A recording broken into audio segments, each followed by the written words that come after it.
ஒரு சின்ன ஜெபம் பண்ணும். இயேசுவின் நாமத்தினாலே தேவனே எங்களோடு பேசும், எங்களை உயிர்ப்பியும் வழி நடத்துக்க பலப்படுத்துக்க இயேசு கிறிஸ்து மூலம் ஜெபிக்கிறேன் ஜீவனுள்ள தகப்பனே.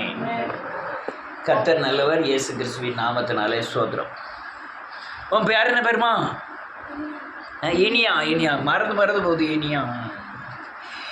இனியா வீட்டுக்கு பக்கத்தில் திடீர்னு பயங்கரமான ஒரு வெள்ளம் வந்துட்டு,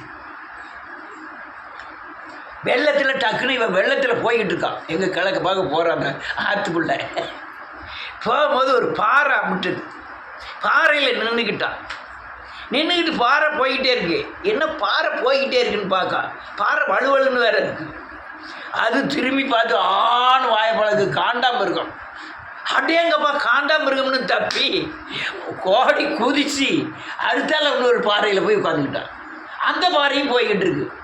அதை பார்த்தா அது பயங்கரமான முதலை. வாய் ஆணு துறக்கு. முதலைக்கு நாக்கு கிடையாது, டபக்கு ஆணு துறக்கு. அதே நிலைதான் அநேக கிறிஸ்துவர்களுடைய நிலை. என்ன கிறிஸ்துவர்களுடைய நிலைன்னா, விக்கிரகத்துக்கு தப்பி அந்தி கிறிஸ்துவில் போய் மாட்டிக்கிட்டோம். நம்மளை சொல்லலை, அநேக கிறிஸ்துவர்கள் இப்படி ஒரு காரியங்களில் பயங்கரமாக போய் மாட்டி தவிக்கிறார்கள். சபைக்கு சபை பிரச்சனை, சபைக்கு சபை விடுதலை இல்லை, சபைக்கு சபை பாதுகாப்பு இல்லை. அவன் முதல்ல இருந்த பாதுகாப்பு கூட அவன் சபைக்கு வந்த பிறகு இல்லை. நான் உண்மையை சொல்லுகிறேன். பணம் சம்பாதிக்கிற மரமா இல்லையா வியாபாரமாக மாறிட்டு சபைகள். ஆத்ம தாகம் இல்லை, விடுதலையான வாழ்க்கை இல்லை. ஏதோ மாயையாய் கிறிஸ்துவம் பூசப்பட்ட ஒரு மாயையான ஜீவியத்தில் ஜீவிக்கிற ஜனங்கள். நிறைய ஜனங்களை பார்க்க, வேத வசனத்தை கைக்கொள்ள மாட்டேன், ஜெபம் பண்ண மாட்டேன், ஆனால் எனக்கு விடுதலை வந்துடணும்.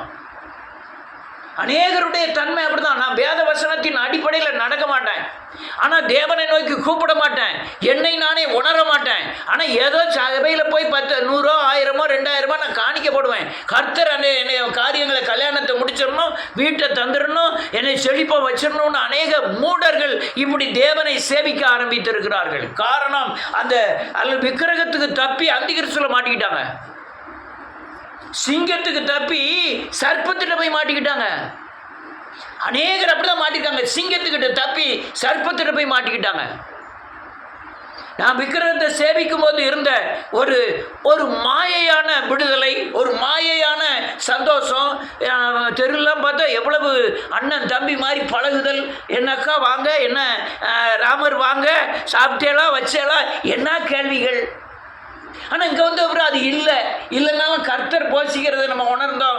ஆனால் அது இல்லை, அது கூட இல்லாமல் அநேகர் தவிக்கிறார்கள்.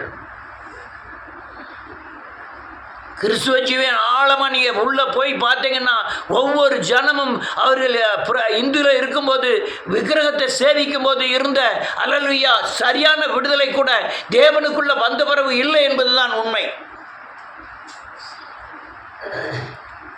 இப்படி பேசினா எவங்க நிறைய பேருடைய நிலைமை ஒரு மாயையான கிறிஸ்துவம், ஒரு வேஷமான கிறிஸ்துவம், ஒரு அல்லேலூயா தேவனை கைக்கொள்ளாத போதனைகள், அல்லேலூயா ஒரு ஏமாற்றுத்தனமான ஒரு கிறிஸ்துவத்தின் தன்மைகள். காணிக்கத்தாக போதும், நீ ஆசீர்வதிப்பார், அப்படிதான் போதனைகள். இந்த போதனையினாலே ஜனங்கள் எத்தனை பேர் சிக்கி தவிக்கிறாங்க தெரியுமா? இதெல்லாம் அந்தி கிறிஸ்து பண்ணின ஒரு மாயை வலை தந்திரத்தினாலே அல்லது அந்த சர்ப்பம் வஞ்சித்த காரியங்கள். பழைய பாம்பாகிய சர்ப்பம்னு வெளிப்படுத்தின விஷயத்தில் எழுதியிருக்கு. அந்த பழைய ஆதாம் ஏவாளை வஞ்சித்த அதே சர்ப்பம் அல்லது இந்த பழைய பாம்பு இப்போ அதிகமாய் கிரியை செய்து, அதுவும் இந்த நம்ம பக்கத்தில் இருக்கிற சபைகள்லாம் ஆட்கள் ஒவ்வொன்றா சாகிறத பார்த்தா பயங்கர கொடுமையாக சாகிறார்கள். ஆனால் தன்னுடைய கண் குருடாக இருப்பதை அறியார்கள்.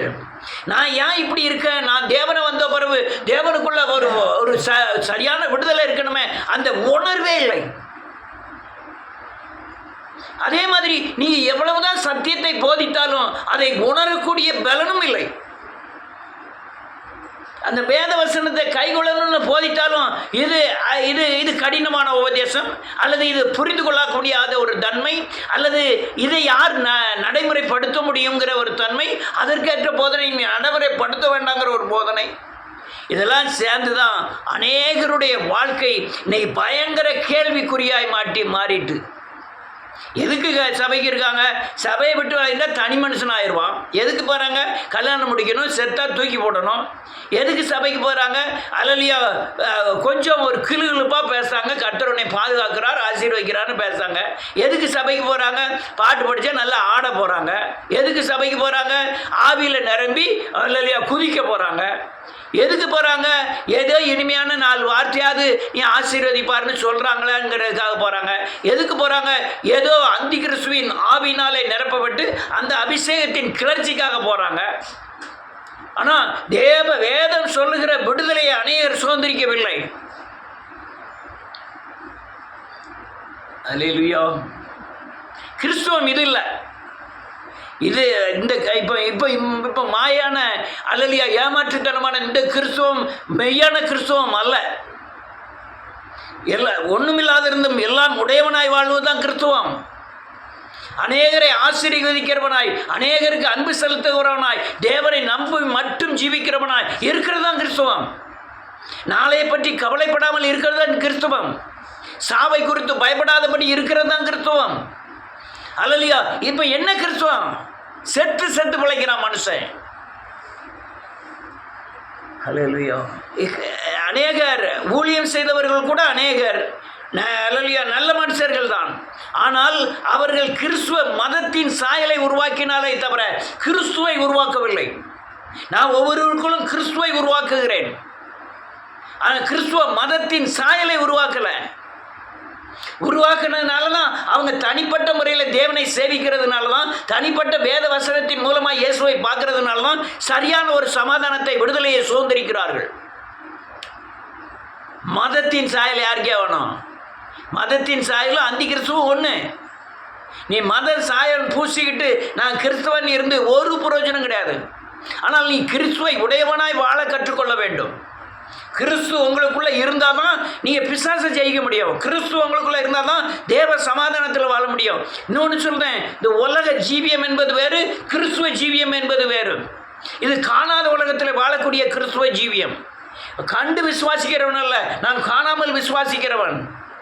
நான் இயேசுவை போல மாறி பாவத்தை ஜெயித்து, சாபத்தை ஜெயித்து, பிசாசை ஜெயித்து இயேசுவின் மகிமையை சுமந்து செல்லுகிறவன். அதுதான் ஏன் கிறிஸ்தவம். இப்போ உள்ள கிறிஸ்தவத்தை பார்த்தீங்கன்னா பயங்கர மோசமானிட்டு. அதுவும் டிவியெல்லாம் பார்த்தா பிசாசை விட கேவலமாக இருக்கிறது. இவங்க ஆடுற ஆட்டத்துக்கும் கிறிஸ்துவுக்கும் சம்மந்தமே கிடையாது. இவங்க காணிக்க தாங்கிறதுக்கும் கிறிஸ்துவுக்கும் சம்மந்தமே கிடையாது. இப்போ நடக்கிற சபையோ அல்லலியா டிவியில் நடக்கிற அந்த கிரியைகளும் இதுக்கும் கிறிஸ்துவத்துக்கும் சம்மந்தமே இல்லை. பாடல்களும் அப்படிதான். பாடலும் உலகத்துக்கு அடுத்த தேவைகளுக்கு ஒப்பான பாடல்கள் தான் இன்றைக்கி வெளியே வருது. பழைய பாடல்கள்லாம் பார்த்திங்கன்னா மனசை தொடும். இப்போ உள்ள பாடல்கள் இருதயத்தின் சரீரத்தின் உணர்ச்சியை தொடும், மாம்சத்தை தொடும். இப்போ உள்ள பாடல்கள் அநேகர் அல்லலியா கிறிஸ்துவ ஜீவியத்தில் மாண்டு போகிறார்கள். ஒரு பெரிய ஒரு கேன்சர் குணமாக இருக்கு, ஒரு கல்லீரல் பிரச்சனை ஒரு 3 வயசு பிள்ளைக்கு குணமாயிட்டு. நான் அதை பெருசாக நினைக்காம நான் பாவ மன்னிப்பு நிச்சயத்தை தான் பெருசாக சொல்கிறேன். அது அல்லலியா தேவனை சேவிக்கிறது நான் அது வேணும். அதை விட ரொம்ப முக்கியம், கேன்சரை விட ரொம்ப முக்கியம் பாவ மன்னிப்பு நிச்சயம். நான் இதை சொல்கிறது அநேகர் முட்டாள்தனமாக கூட இருக்கலாம். ஆனால் நீங்கள் தான் முட்டாளே தவிர நான் முட்டாள் இல்லை.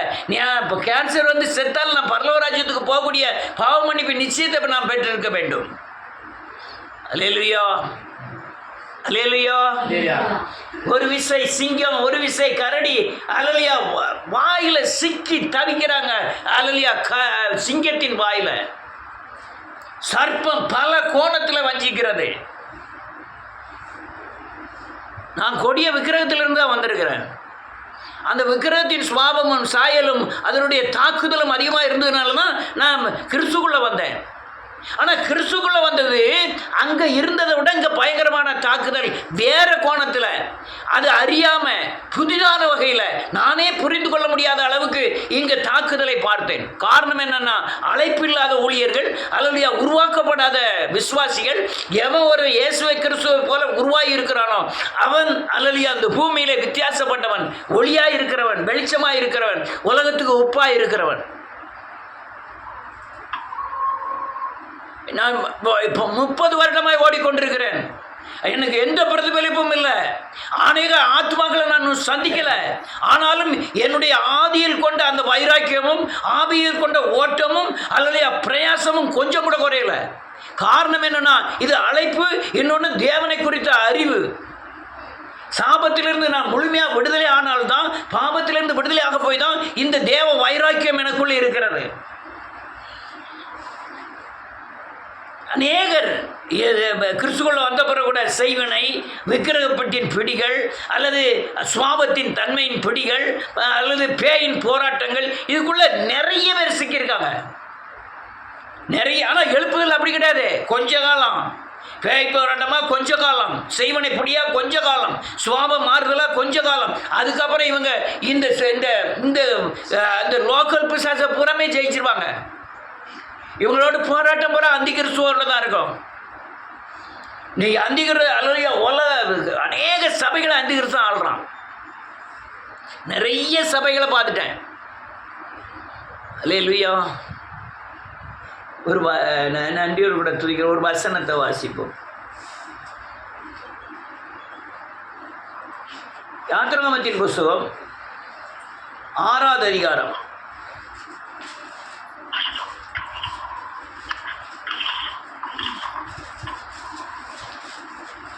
6வது வசனமும் 7வது வசனமும். ஆதலால் இஸ்ரவேல் புத்திரரை நோக்கி, ஆமென், நானே கர்த்தர், உங்கள் மேல் எகிப்தியர் சுமத்தின சுமைகளை ஆமென் நீக்கி நான் உங்களை விடுவித்து அவர்கள் அடிமைத்தனத்திற்கு நீங்களாக்கி கையினாலும் ஆமென் மீட்டு எனக்கு ஜனங்களை சேர்த்துக்கொண்டு தேவனாய் இருப்பேன். உங்கள் மேல் எகிப்தியர் சுமத்தின சுமைகளை நீக்கி உங்களை விடுவிக்கின்ற உங்கள் தேவனாய் கர்த்தர் நான் என்று அறிவேன். ஆமென். உங்களை அடிமைத்தனத்திற்கு நீங்களாக்கி ஓங்கிய கையினாலும் மகா தண்டனையினாலும் உன்னை மீட்டெடுத்தேன். ஒவ்வொரு நாளும் பார்க்குறேன், கிறிஸ்துக்குள்ள வரும்போது படுகிற பாடுகள், பயங்கர பாடுகளின் மத்தியில் தான் கிறிஸ்துக்குள்ள வராங்க. அல்லையா, கை வழங்காமல், கால் வழங்காமல், சாப்பாட்டுக்கு ஒன்றும் இல்லாமல், கொடிய வியாதினாலும், பேயின் போராட்டத்தினாலும், பயங்கரமான நெருக்கத்தினாலும், சாவு குறிக்கப்பட்ட நாட்களிலிருந்து தனக்கு சாவுக்கு பயந்து தேவனுக்குள்ளே வந்தாங்க. ஆனால் வந்து இங்கே என்ன செய்கிறாங்க? இங்கே அங்கே இருந்ததை விட பல மடங்கு விடுதலையாக இருக்கணுமே? இல்லை, இங்கே வேறொரு கோணத்தில் அது தந்திரமாய் பிசாசானவன், அந்தி கிறிஸ்து என்ற பிசாசானவன் தந்திரமாய் இந்த சர்ப்பம் வஞ்சிக்கிறது. ஆண்டவர் அப்படிதான் சுமைகள்ல இருந்து நீக்கி எடுத்தார். சிங்கத்துக்கு தப்புறம் சர்ப்பத்தில் போய் மாட்டிக்கிட்டுதான், விக்கிரகத்துக்கு தப்புறம் அந்தி கிறிஸ்துல போய் மாட்டிக்கிட்டுதான். பார்வோன் அடிமைத்தனத்திலிருந்து தப்பிக்கப்பட்டு இவன் ஆரோன் கண்ணுக்குட்டியில் போய் மாட்டிக்கிட்டான். அடிமைத்தனத்தில் தான் விளையிட்டான். விளையாடணுன்னு ஆரோன் கண்ணுக்குட்டியில் போய் மாட்டிக்கிட்டான். தீர்ப்பு என்ன தெரியுமா? ஒருவராது கானான் தேசத்துக்கு போக முடியாதுன்றார் ஆண்டவர். நீங்கள் அதான் அந்த பிரச்சனை தான் நடக்குது. அடிமைத்தனமாகிய பார்வோன் வீட்டிலேருந்து அநேகர் விடுதலையாக இருக்கிறோம், உண்மை. ஆனால் இங்கே மாட்டினது எங்க? ஏதோ பொல்லாத ஊழியக்காரன், பொல்லாத விவரம் தெரியாத பாஸ்டர்கள். நீங்கள் போகிற சபையில் மனம் திரும்புதல், பாவ மன்னிப்பு, ரட்சிப்பு, மறுரூபம் இல்லைன்னா நீங்கள் கண்டிப்பாக கன்றுக்குட்டியை தான் கும்பிடுதீங்க. மனம் திரும்புதலும் பாவ மன்னிப்பும் மாறாத பிரமாணம் பைபிளில். நீ இயேசுவை போல மாறாம இருந்தீங்கன்னா நீங்க கும்பிடுறது ஆரோனுக்கு பின்னால போய் கண்ணுக்குட்டி தான் கும்பிடுவீங்க, கானான் தேசத்துக்கு போக முடியாதுட்டாரு. அதுதான் நிலைமை இன்னைக்கு. இன்னைக்கு அநேக கிறிஸ்தவர்களுடைய நிலைமை தான். ஆனா ரட்சிப்பும் குறைஞ்சிட்டு, சபைகளும் குறைஞ்சிட்டு, ஊழியர்களும் குறைஞ்சிட்டாங்க. ஏதோ நான் ஆட்கள் சந்திக்கப்படாதனால நான் மாற்றியெல்லாம் பேசுறதுக்கு விரும்பல, சத்தியத்தை சத்தியமாய் போதிக்க விரும்புகிறேன். வாசிமான நேரம் ஆகிட்டு 15 நிமிஷம் ஆகிட்டு இருக்குல்ல. 2 சாமுவேலின் புஸ்தகம் 11வது அதிகாரம்.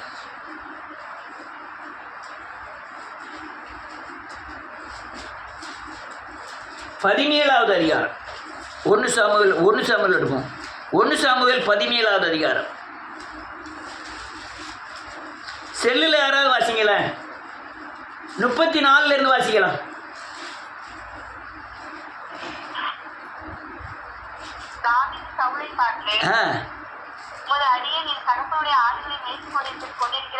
ஆமென். ஒரு விசை ஒரு சிங்கமும் ஒரு விசை ஒரு கரடியும் வந்து மந்தையில் இருக்கிற ஒரு ஆட்டை பிடித்துக் கொண்டது. ஆமென். நான் அதை தொடர்ந்து போய் அதை அடித்து தப்புவித்தேன். அது என் மேல் பாய்ந்த போது ஆமென் கொன்று போட்டேன். அந்த சிங்கத்தையும் அந்த கரடியையும் உம்முடைய அடியானாக நான் கொன்றேன். ஆமென். விருத்த சேதனம் இல்லாத இந்த பெலிஸ்தனும் அவைகளில் ஒன்றை போல இருப்பான். யாரு கரடியையும் சிங்கத்தையும் ஒரே நேரத்தில் வந்துட்டு ஒரு கரடி ஒரு மனுஷனை பிடிச்சதுன்னா கையை அப்படியே பிச்சு தூர போட்டுரும், காலை அப்படியே பிச்சு தூர போட்டுரும், நகை மாத்திரம் ஒரு ஜானுக்கு இருக்கும், அப்படியே பிச்சு பிச்சு போட்டுரும். சிங்கத்தை பார்த்தீங்கன்னா ஒரு பெரிய மாட்டை ஓடி போய் பாஞ்சு அப்படியே கவுத்து தூக்கி போட்டு சங்க பிடிச்சி ரத்தத்தை பூரா ஒடிஞ்சிரும். அவ்வளவு பலசாலியான சிங்கத்தை அவன் சொல்கிறான், ஒரு ஆட்டுக்குட்டியை போல பிடிச்சி கிழிச்சு போட்டுட்டேன், அது தாடியை பிடிச்சி அப்படியே கொண்டு போட்டுட்டேன்.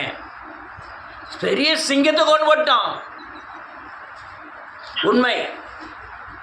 அநேக சிங்கங்களை ஜெயிச்சு தான் வந்துருக்கோம் உள்ள. அல்லேலூயா. சிங்கத்தை ஜெயிச்சிட்டான். எப்பேற்பட்ட சிங்கம் தெரியுமா? ஒன்றும் அல்லேலூயா பெரிய பெரிய ஆளுகளை அல்லேலூயா வீட்டில் பயங்கரமாக வேதனை கொடுத்த சிங்கத்தை ஜெயிச்சு தான் உள்ளே வந்துருக்கிறோம். விக்கிரகம் என்ற பெயரில் அநேக சிங்கங்கள் நம்ம குடும்பத்தில் பேயாய் நின்று அநேகரை கொன்று போட்டது. அதை ஜெயிச்சு தான் நம்ம உள்ளே வந்திருக்கிறோம். ஆனால் இங்கே உள்ளே வந்தால் கிறிஸ்துக்குள்ள அல்லேலூயா சர்ப்பமானது பழைய வஞ்சகத்தில் விழுந்துட்டு யாருக்குமே ஜெபம் பிடிக்கலை, வேத வசனத்தை வாசிக்க பிடிக்கலை, வேத வசனத்தின் பண்ணி நடக்கிறதுக்கு பிடிக்கலை, கற்பனை கட்டளையில் கை கொள்வதுக்கு பிடிக்கலை, நியமங்களை பிடிக்கலை. அல்லையா அப்போ சிங்கத்தின் வாய்க்குள்ளே போக வேண்டியதான். ஒன்றுமே பிடிக்க மாட்டேங்குது. என்ன பிடிச்சி? நான் கை கொள்ளாத பிரயாசப்படாததை சாப்பிடணும், தேவனை சேவிக்கக்கூடாது, ஆனால் தேவன்கிட்ட இருந்து நன்மையை வாங்கணும், தேவனுடைய காரியங்களில் ஈடுபடக்கூடாது, ஆனால் தேவன் என்னை பாதுகாக்கணும். இவன் சிங்கத்தை கொண்டுட்டான். ஆனால் இவனை கொல்வதற்கு அல்லையா இவனுக்குள்ள ஒரு சர்ப்பம் கிரியை செய்தது. தாவீதுக்குள்ள எல்லா ராஜாவையும் ஜெயிச்சான், எல்லாத்தையும் அண்ணன் இல்லை மகன் மாமன் அல்லையா எல்லாத்தையும் ஜெயிச்சுட்டு ராஜாவாயிட்டான். ராஜாவில் பெரிய அரண்மனை கட்டிட்டான். அரண்மனையில் உட்கார்ந்துருக்கும் போது தான் அந்த சர்ப்பம் வஞ்சிக்கு அநேகர் நான் இந்த ஊழியம் செய்யும் பொழுது பல நேரங்களில் ரொம்ப எச்சரிக்கையாக இருப்பேன்.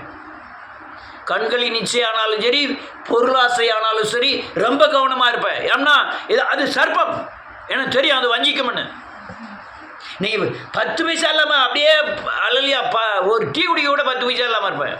மறுநாள் பார்த்து 5000 ரூபா என் கையில் இருக்கும். 5000 ரூபா வந்துட்டேன்னு பெரிய ஹோட்டலில் போய் சாப்பிடணும் வைக்கணும் எதுவுமே நினைக்க மாட்டேன். காரணம் என்ன தெரியுமா? அது வஞ்சகம். என்னை வஞ்சித்து விடுன்னு தெரியும். இன்றைக்கி 5000, நாளைக்கு 50,000, நாளைக்கு 5 லட்சம் வந்துட்டுனா என் நிலைமை என்ன ஆகும்? அதனால் அதெல்லாம் பணம் வந்து கொன்றும். அதே மாதிரி பெண் இச்சையும் கொன்றும். ஆனால் இந்த தாவீதுக்கு சிங்கத்தை கொண்டன்னு தெரியுமே தவிர இந்த பிசாசின் தந்திரம் தெரியல.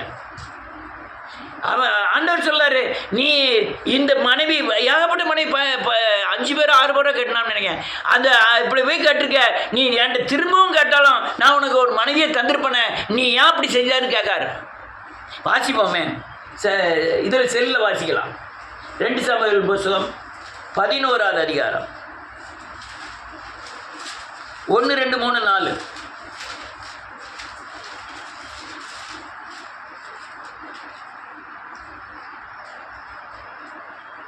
வாசிங்க செல்ல.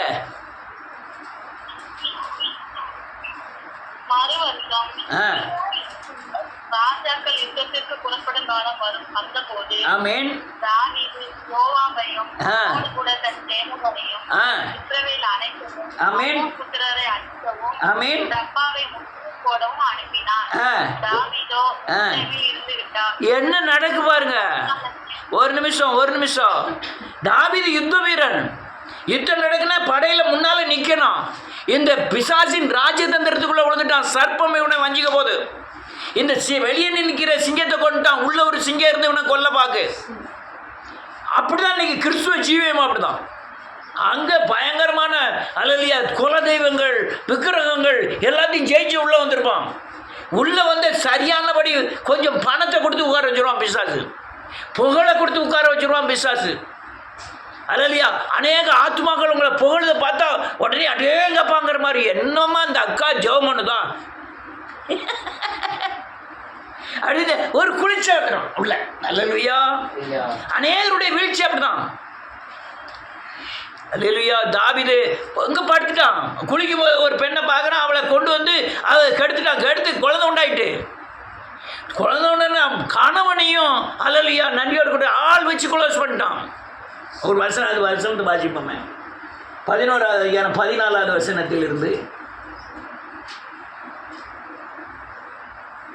காலமே தாவீது யோவாவுக்கு ஒரு நிருபத்தை எழுதி உரியாவின் கையில் கொடுத்து அனுப்பினான். அந்த நிருபத்திலே மும்முரமாய் நடக்கிற போர் முகத்திலே நீங்கள் உரியாவை நிறுத்தி விட்டு சாகும்படி அவனை விட்டு பின்வாங்குங்கள் எழுதினார். அப்படியே யோவா அந்த பட்டணத்தை சூழ காவல்பட்டிருக்கையில் பராக்கிரமசாலிகள் இருக்கிறார் என்று நான் அறிந்த இடத்தில் உரியாவை நிறுத்தினான்.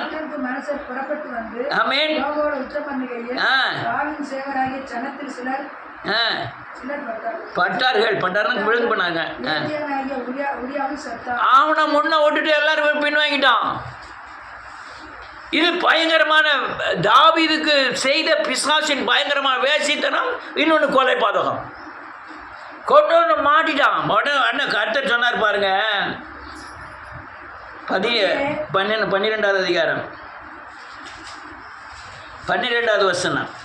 நீ ஒளிப்படுத்தி அதை செய்தால் ஆமென். நானும் இந்த காரியத்தை இஸ்ரவேல் எல்லாருக்கும் முன்பாகவும் சூரியனுக்கு முன்பாகவும் செய்விப்பேன் என்றார் என்று சொன்னார். ஆமென். போதும். இவன் பண்ணின தப்புக்கு இதுதான் தண்டனை. அதான் சிங்கம். அதாங்க ராஜ தந்திரமாய் வந்து அப்படியே உட்கார வச்சிருவான் பிசாசானவன். ஆனால் இவன் தப்பிச்சிட்டான். எப்படி தெரிஞ்சாங்கன்னா தேவனோடு அதிக நாள் நடந்ததுனாலும் தேவனுடைய யுத்தங்களை அநேக செய்ததுனாலும் தேவன் ஞானத்தை கொடுத்து மனம் திரும்ப வைத்து திரும்ப தேவனை சந்தித்து ஜீவ மார்க்கத்தை வெளிப்படுத்தி இவனை சேர்த்து கொண்டார் கர்த்தர். அதில் தான் எழுதப்பட்டது 51வது சங்கீதம். நன்றியோடு கூட துதிக்கிறேன். அநேகருடைய நிலைமை அப்படிதான். இந்த கவர்மெண்ட்லாம் வேலை பார்த்தா என்ன செய்வாங்க, கொஞ்சம் ஸ்ட்ரிக்டாக இருக்கிற அதிகாரியெல்லாம் டக்குன்னு ப்ரமோஷன் கொடுத்து அவனுக்கு சம்பளத்தை அதிகமாக கொடுத்து அவன் செயல்படப்படாமே ஆக்கிடுவாங்க. ஒரு கலெக்டர் நல்ல கலெக்டராக இருந்தார்னா அவர் டிஸ்ட்ரிக்ட் கலெக்டராக போட்டு அவரை ஒரு வேலையும் செய்ய விடாமல் ஆக்கி சம்பளத்தை கூட்டி ப்ரமோஷனை கூட்டிடுவாங்க.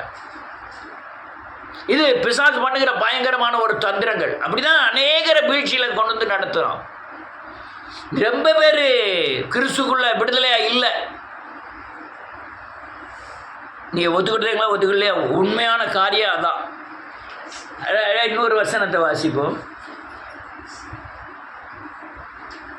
நியாயாதிபதியின் புத்தகம் 14வது அதிகாரம்.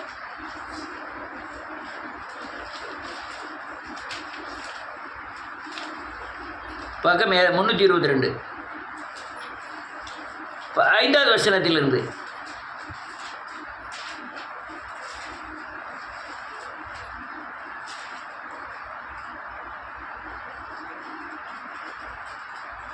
வாசிய. அப்படியே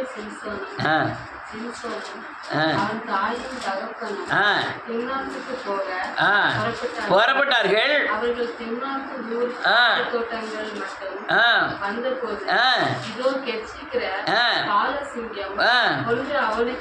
எதிராக வந்தது.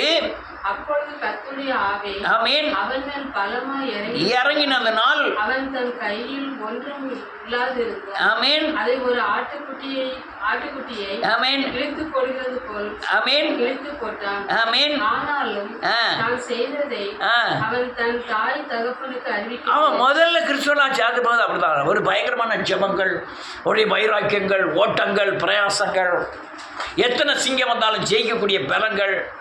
இவன் முதல்ல நியாயாதிபதியாக வந்து அழைச்சி போகிறான். போகும்போது சிங்கம் வந்துட்டு சிங்கம் பாபியானவர் இறங்கணும்னு ஆட்டுக்குட்டியை மாதிரி கிழிச்சு தூர போட்டான். இது முதல்ல சிங்கம் அப்படிதான். போக போக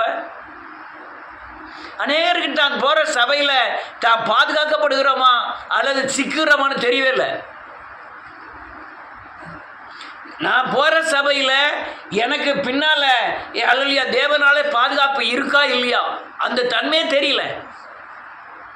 ஒவ்வொரு ஆள் பேசுகிற பேச்சை பார்த்தா அடேங்கப்பா எங்கள் சபையை மாதிரி கிடையாது, உங்கள் சபையை மாதிரி கிடையாது, எங்கள் சபையில் பாட்டை படித்தா கீபோர்டு போட்டால் எங்கள் பாஸ்டர் கோட்டு போட்டிருந்தா அவர் பாடுற அழகுக்கு வேறு யாருமே அழகு இல்லை. அப்படியே சீரியல் பல்பு தொங்குது, கலர் லைட்டு தொங்குது, எங்கள் சபையில் கூலிங் வச்சுருக்காங்க, பின்னால் 4 பேர் இருந்து கையை ஆட்டுதாங்க, அப்படியே பாடல்கள்லாம் அப்படியே உருகிடுதாங்க.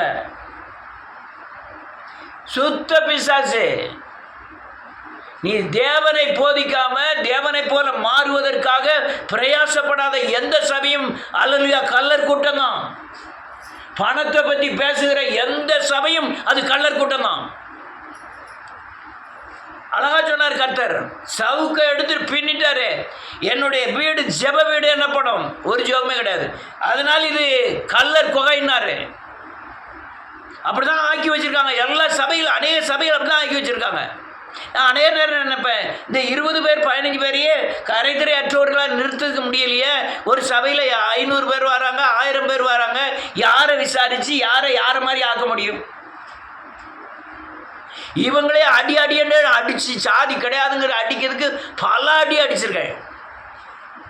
நீ இயேசுவை மட்டும்தான் சேவிக்கணும்னு சொல்லி பல அடி அடிச்சிருக்கேன். இந்த கொஞ்சம் பேர் இவங்களே நிலை நிறுத்திக்க முடியல. அது அங்கே வழுவுது இங்கே வழுவுது, 10 மணின்னா 11 மணிக்கு வருது, அது என்னெல்லாமோ செய்யுது. 200 பேர் 500 பேர் 1000 பேர் வர்றவங்கள யாரை போய் என்ன கேட்க முடியும்? நீ வந்தன்னா என் பெட்டியை மாத்திரம் நிரப்பிட்டு போயிடும். இல்லைன்னா மீரியாமுக்கு வந்த நீ சுற்ற மாத்திரம் போடாம போயிட்டியா மீரியாம நினச்சிக்கோ. அல்லேலூயா. இதான் பண்ணல சபைகளின் நிலை. இவன் அல்லேலூயா சிங்கத்தை கொண்டு போட்டுட்டான். அடுத்தால தந்திரமான நுழையுது ஒரு சர்ப்பம். அது தெளிலால் மூலமா வருது. தெளிலால மடியில் படுக்க வச்சுட்டு அவ சொல்கிறா, முன்னே உன் பிலை எங்கே இருக்கு, என்னை அகனி நாரில் கட்டு, கொஞ்ச நேரம் அகனி நாரிலும் கிழிச்சு துறப்பட்டு வந்துட்டோம். அடுத்தால நெசவு நூல்னால கெட்டு, அப்போ அதுவும் பிச்சு துறப்பட்டு வந்துட்டோம். அடுத்தால பிடிச்சி வச்சுக்கிட்டு சொல்கிறான், அலலியா இதோ பெலிசர் மேலே வந்துட்டாருன்னா அவளத்தையும் தூக்கி போட்டுட்டு அலலியா கோட்டை சோரின் அந்த கதவெல்லாம் தூக்கிக்கிட்டு மலை வரையும் போயிட்டான். அவள் அந்த சர்ப்பம் அவளை இது பண்ணதுக்கு ரொம்ப சங்கடப்படுத்துது. பெரிய தந்திரம் சர்ப்பம். அல்லேலூயா. நிறைய பேர் மாட்டிக்கிட்டாங்க. பெரிய பெரிய ஊழியர்கள்லாம் நான் பார்ப்பேன், ரொம்ப பேர் பெரிய பெரிய ஆளுலாம் மாட்டிடுறாங்க. அதனால் டிஜிஎஸ் தினகரன் அல்லலியா எல்லாருமே பெரிய பெரிய இப்போ பெருசாக இருக்காங்க ஊழியக்காரங்க பூராமே. இந்த பேர் சொல்ல விரும்பலை. அல்லலியா அந்த பைபிளில் உள்ள வசனத்தின் ஸ்கேலில் வச்சு பார்த்தீங்கன்னா அந்த ஸ்கேலுக்கு ஒருத்தருமே அடங்க மாட்டேங்காங்க. ஒரு சுவிசேஷகர் 5000 பேரை கூட்டி வச்சு பேசுகிறாரு. சபை என்னாச்சு, நீ சபைக்கு போனியா, உனக்கு ஜெபம் பண்ண தெரியுமா, மனம் திரும்பி இருக்கிறியா, இயேசுவை போல மாறி இருக்கியா, வசனத்தை கைக்கொள்ள யார் கேட்கா? நான் பழைய விசுவாசிகளே கூட்டி கொண்டு வந்து இயேசு சுகமாக்குறாருன்னு பேசிக்கிட்டு இருக்காங்க இன்னும். ஆமாம், பவுல் அப்படி செய்யலை. அவன் ஒவ்வொரு ஊராக போயிட்டு சபையில் அமைச்சிட்டு போய்கிட்டே இருக்கான். இவங்க ஒரே இடத்துல இருந்துக்கிட வேண்டியது, உடனே அந்த மலை இந்த மலைன்ட்டு போக வேண்டியது. அங்கே 5000 பேர் சேர வேண்டியது, கர்த்தர் சுகமாக்குறாரு வேண்டியது, ஆஹா சுகமாக்குறாருன்னு கிளுகள் போட ஓடியார வேண்டியது. ஏம்மா இங்கே வா, இனியாவே இங்கே வா, விடிகாலம் ஜோமன்யா வேதத்தை வாசிச்சியா, பாவம் மன்னிப்பு யாருக்காக்கா சாபத்தில் இருக்கியா, சாபத்திலேருந்து விடுதலை ஆகிருக்கியா, கர்த்தர் என்ன செஞ்சார் உனக்கு?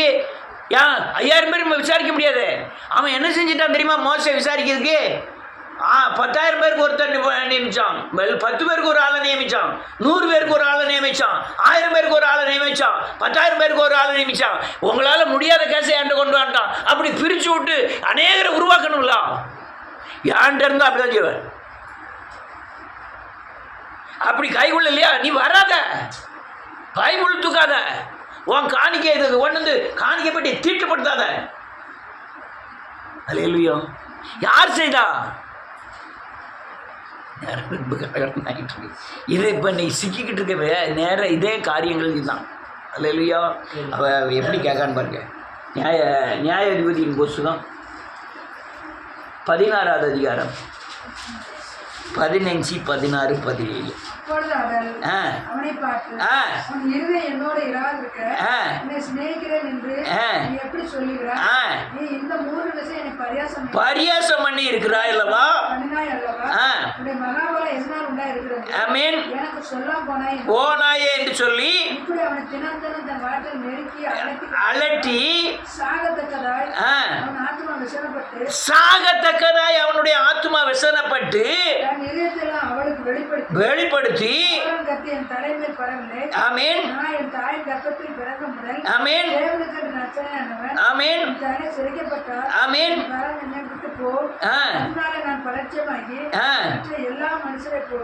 ஆமென். ஆமென். போதும். இதான் சர்ப்பத்தின் வேலை. இந்த தலைமுடி என்னது? நீ நசனே இருக்க உன் தலைமுடி தான் உனக்கு ரட்சிப்பை இழந்துட்டேன்னா இந்த மனுஷருக்கு இருக்கிற பலத்தோட உனக்கு பலம் குறைஞ்சிருவ. அதனால ரட்சிப்பை இழந்துடாதன்னு சொல்ல. இந்த சர்ப்பம் யார் மூலமா வருது? தெளிலால் மூலமா வந்து ரட்சிப்பை இழக்க செய்கிறது. ரட்சிப்பை இழந்தவர். ரட்சிப்புனா என்னன்னு தெரியாது. அநேகர் போய் கேட்டு பாருங்க, ரட்சிப்புனா என்னவே தெரியாது. அநேக கிறிஸ்தவர்களுக்கு ஜெபம் பண்ணவே தெரியாது. அநேக கிறிஸ்தவர்களுக்கு இயேசுன்னா யாருன்னே தெரியாது. இயேசுன்னா யாருன்னு தெரியுமா? உங்க மாமியாருக்கு தெரியுமா?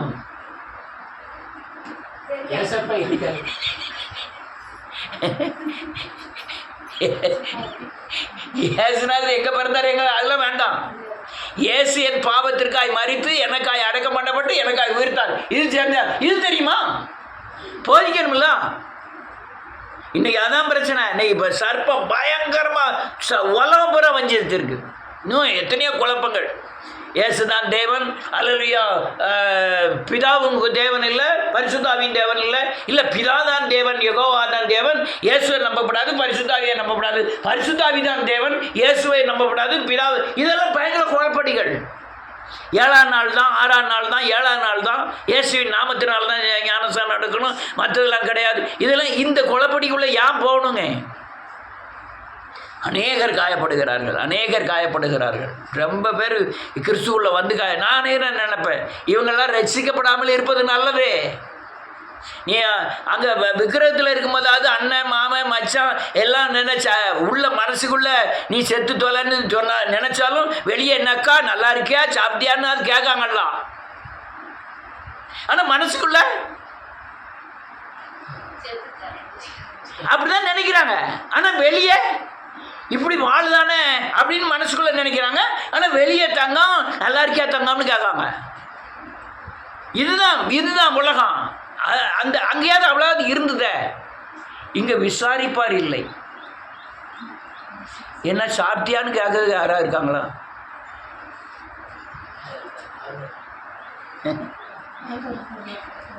சாப்பிட்டியான்னு கேட்க கூட ஒரு ஆளும் கிடையாது.